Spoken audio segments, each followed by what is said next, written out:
శ్రీశైలవంశశ్రుతపారిజాత శ్రీవాసతాతార్యకృపైకపాత్రం తద్వంశజం పండితరాజమార్యం శ్రీశైలతాతం శ్రీరమాశ్రయామః. ఈనాడు మనకు సుదినం. తిరుపతిలో వేంచేసి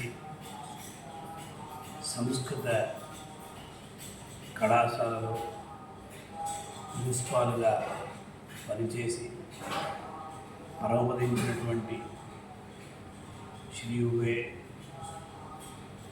పండితరాజ డిటి తాతాచార్య స్వామి వారి త్రినక్షత్ర మహోత్సవం దాదాపు 120 సంవత్సరాల ముందు ఈ లోకంలో అవతరించినటువంటి వారు. తమిళనాడులో తిరుక్కోవూరు పక్కన తిరువరంగం అనేటువంటి దివ్యదేశం అంటే దివ్యక్షేత్రం, ఆదిరంగం అని చెప్తూ ఉంటారు. అచ్చట అవతరించినటువంటి మహనీయులు. తిరుపతిలో ఎన్నో సంవత్సరాలు ఆ సంస్కృత ప్రాచ్య కళాశాలలో సంస్కృతాన్ని బోధిస్తూ, శాస్త్రాన్ని బోధిస్తూ అదే కళాశాలలో ప్రాచార్యుడిగా ఉండి ఎంతోమంది శిష్యుని తీర్చిదిద్దినటువంటి మహనీయులు. మీమాంస శిరోమణి, మీమాంసా కేసరి, ఈ ప్రకారంగా దేశిక దర్శన దురంధర అనేటువంటి బిరుదుములతో విరాజిల్లుచున్నటువంటి శ్రీ డిటి తాతాచార్య స్వామి వారి యొక్క దివ్యమైనటువంటి త్రినక్షత్ర మహోత్సవం తిరుపతిలో వారి యొక్క తిరుమాళిగి గోవిందరాజస్వామి దక్షిణమాన వీధిలో ఎంతో వైభవంగా జరుగుతున్నది. వీరు ఎంత ఉన్నతులో అంత అందరితో పాటు కలిసేటువంటి సౌలభ్యమును కలిగినటువంటి వారు. మహాపండితులైనా కూడా ప్రతి ఒక్కరితో కూడా పామరులతో ఎంతో చక్కగా మాట్లాడేటువంటి వారు. అందువల్ల చెప్తూ ఉంటారు, నిండుకుండ తొణకదు అని.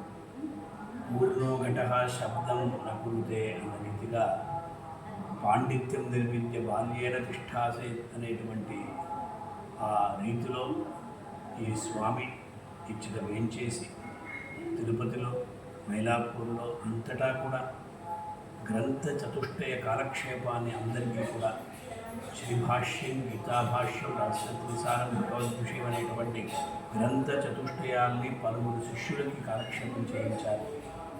ఎంతోమంది శిష్యులు వీరి దగ్గర విద్యను అభ్యసించి ఉన్నతోన్నతమైనటువంటి ఆ పదవినంతా కూడా పొందినటువంటి వారంతా ఉన్నారు. అటువంటి మహనీయులు ఎన్నో గ్రంథాలు రచించారు. వారు విశిష్టాద్వైత సిద్ధి అనే వైశేషిక సూత్ర రసాయనమని, రఘువంశానికి చక్కటి తమిళ భాషలో వ్యాఖ్యానాన్ని రచించినటువంటి వారు. ఎన్నెన్నో గ్రంథాలని రచించినటువంటి వారు. ముఖ్యంగా ఉద్యాన పత్రిక అనేటువంటి ఒక పత్రికను, మాసపత్రికను నడిపి దాదాపు 45 సంవత్సరాల పత్రిక నడిపినటువంటి వారు. అందులో ఎన్నో కొత్త విషయాలంతా కూడా, ఆ వ్యాసాలంతా కూడా ప్రకటించి ఉన్నారు. అది మాత్రం కాదు, వీరు BA BOL అని చెప్తూ ఉంటారు. అదంతా కూడా మనం ఇక్కడ చూడొచ్చు. వీరు వచ్చి శిరోమణి MOL అంతా కూడా చేసినటువంటి వారు. సంస్కృత భాష మాత్రం కాదు, ఆంగ్ల భాషలో